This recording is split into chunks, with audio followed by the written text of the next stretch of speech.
एक दौर में सिंगिंग की दुनिया पर राज करने वाला हनी सिंह किस तरह ये उरूज पर जाता है और इसके जवाल की कहानी किस तरह शुरू होती है और इसको कौन सी बीमारी लगती है और 7.5 साल ये किस जगह पर पर्दे में रहा है और दोबारा इसकी वापसी किस तरह होती है। इतना पैशनेट था अपने काम को लेके कि ये बंदा BSIT इस वजह से करता है कि सिर्फ ये इसको कंप्यूटर मिल सके।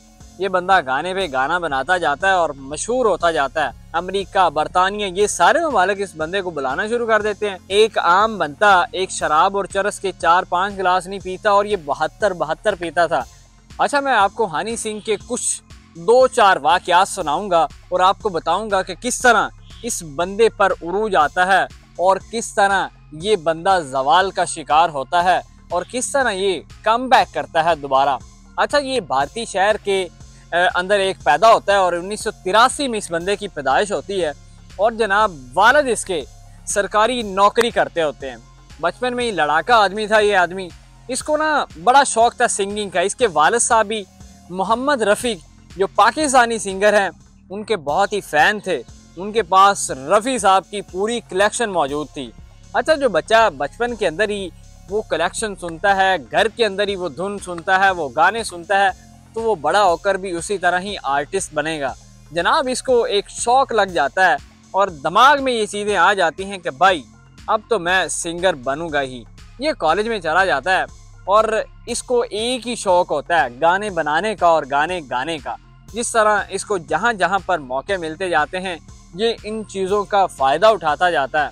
अच्छा जी, होता ये है कि ये बंदा, आपको बताऊं कि ये इतना पैशनेट था अपने काम को लेके कि ये बंदा BSIT इस वजह से करता है कि सिर्फ ये इसको कंप्यूटर मिल सके और उसके ऊपर ये अपने गानों की कंपोजिंग कर सके। अच्छा जी, टाइम आता है 2007। ये जनाब गाने बनाना भी शुरू कर देता है, बनाने भी आने शुरू हो जाते हैं और इसके 1-2 गाने एल्बम बनने भी शुरू हो जाते हैं। 2010 के अंदर ये 2 गाने मस्तान बॉलीवुड की फिल्म को देता है और बॉलीवुड की हिस्ट्री के सबसे महंगे तरीन वो गाने साबित होते हैं और वो सुपर हिट होते हैं। उसके बाद जनाब ये बंदा कम बैक नहीं करता है और ये लगा जाता है, लगा रहता है और ये पीछे मुड़कर नहीं देखता। ये बंदा गाने पे गाना बनाता जाता है और मशहूर होता जाता है और इसको कोई ख्याल नहीं था कि ये गाने किस किस्म के बना रहा है। इसके गानों के अंदर टोटली बगैरती थी, टोटली वाहियात गाने थे और जो जितनी यंग जनरेशन थी वो सारी इसकी इतनी फ़ैन होती जाती थी और इतनी ह्यूज फ़ैन होती थी कि ये बंदा खुद परेशान था कि ये क्या चीज़ें। उरूज किस तरह इस दौर के अंदर आता है इस बंदे के ऊपर। ये आउट ऑफ कंट्रीज जाना शुरू कर देता है।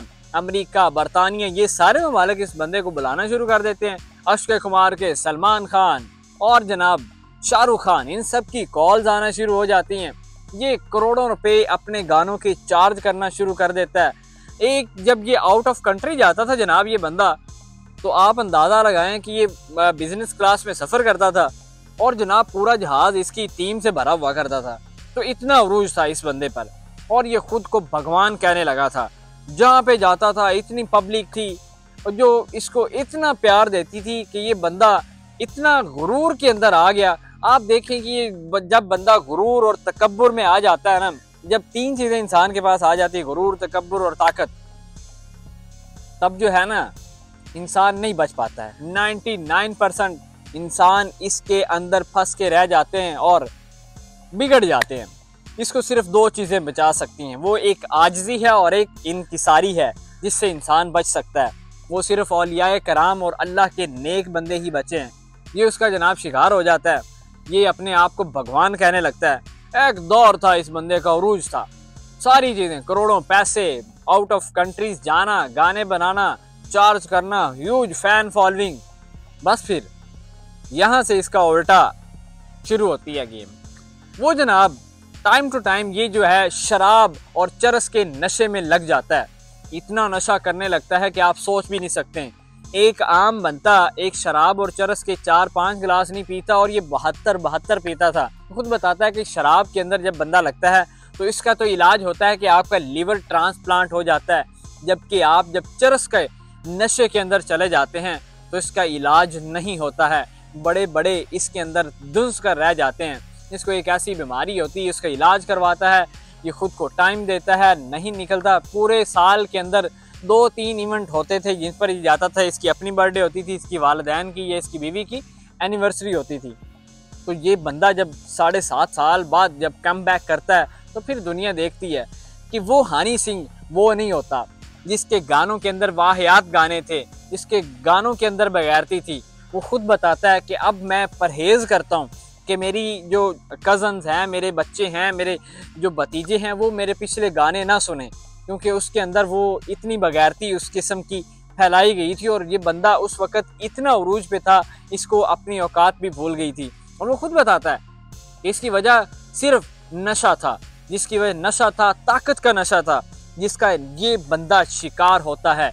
उसके 2 घंटे के इंटरव्यू के अंदर बहुत सारी ऐसी बातें हैं जो इंसान को सोचने पर मजबूर कर देती हैं। अच्छा, वो बंदा कहता है कि चरस का जो है ना उसका इलाज नहीं है, वो इसके अंदर दंस के रहा है। तो मुझे एक ख्याल आता है कि मेरा मुल्क पाकिस्तान चरस से महफूज है। हमने आज से 35 साल पहले भारतीय पंजाब पर तो एक लेबल लगाया था कि ये शराबी हैं। तो आप अब देखें कि भारत उसका बदला अब किस तरह ले रहा है कि पूरे पाकिस्तान की यंग जनरेशन के अंदर आइस फैलाकर वो आज इसका बदला ले रहा है। पाकिस्तान इस वक्त, पाकिस्तान की भी यंग जनरेशन बहुत बड़ी तादाद में जनाब इस नशे का शिकार होती है। आप देखें कि वो बंदा कितना उसके पास उरूज आता है, कितना उसके पास पैसा आता है, तो वो बंदा एक बदल कर सामने आता है और वो पहले वाला हनी सिंह नहीं रहता है। तो आप इस बात से ये सबक सीख सकते हैं कि अल्लाह ताला इंसान को मौका देता है, उसको पावर देकर, उसको पैसा देकर, उसको पोजीशन देकर, तो देखता है वो और वो आजमाता है कि किसके अंदर इतनी कैपेसिटी है, कि कौन सा बंदा इतनी एबिलिटी रखता है कि वो उसको हजम कर सकता है और इसको कौन हजम नहीं कर सकता। तो इंशाल्लाह आप ये चीज़ें देखें कि उस बंदे के अंदर इतना जो है पैशन था काम करने का, वो बंदा काम करता है, दुनिया के अंदर अपना नाम बनाता है, दोबारा वापस आता है। तो आप कम से कम ये चीज़ें सीखें कि आप भी अगर कुछ करना चाहते हैं तो बस आप ठान लें और बस लग जाएं। फिर पूरी दुनिया आपके पीछे लग जाए ना, आपके खिलाफ हो जाए, उससे कोई फ़र्क नहीं पड़ता। हनी सिंह से एक सवाल वो करता है कि आपको कोई धमकियाँ शमकियाँ आई हैं? वो बंदा जवाब देता है कि हाँ, मुझे एक बार धमकी आई थी। तो उन्होंने पूछा आपका महफूज तरीन मुल्क कौन सा है, कहाँ पे फिर जाते? उसने कहा मैं दुबई जाता। पूछा गया भाई दुबई क्यों जाते? बंदा कहता है जनाब कि बरतानिया, अमेरिका, मैनचेस्टर और इंग्लैंड, इन सबसे महफूज तरीन मुल्क दुबई है जहाँ पर महफूज रह सकता था। तो आप अंदाज़ा लगाएं कि हमारा मुल्क पाकिस्तान कितना महफूज है। हम अपने शहर के अंदर, अपने घर के अंदर, अपने मुल्क के अंदर महफूज तरीन नहीं है, तो फिर किस तरह हमारी जो इकॉनमी ग्रो कर सकती है? हम दुनिया के अंदर एक टेक्नोलॉजी और अपना आप मनवा सकते हैं कि जनाब हमने पाकिस्तान के अंदर ये चीज़ें की हैं और हम दुनिया में इस तरह तरक्की करके आगे जा सकते हैं। आप कम से कम एक शहर को एक महफूज तरीन शहर बना दें, जनाब आप देखें कि आपका मुल्क कहाँ पे जाता है, आपके मुल्क की इकॉनमी किस तरह बूस्ट होती है, आपके मुल्क के अंदर इकॉनमी, आपके मुल्क के अंदर लोग सरमायाकारी किस तरह करते हैं। तो आपने हनी सिंह की इस कहानी से क्या सबक सीखा, हमें भी बताइएगा कमेंट सेक्शन में। हमें इजाज़त दीजिएगा। अली बदामी को अल्लाह हाफिज़।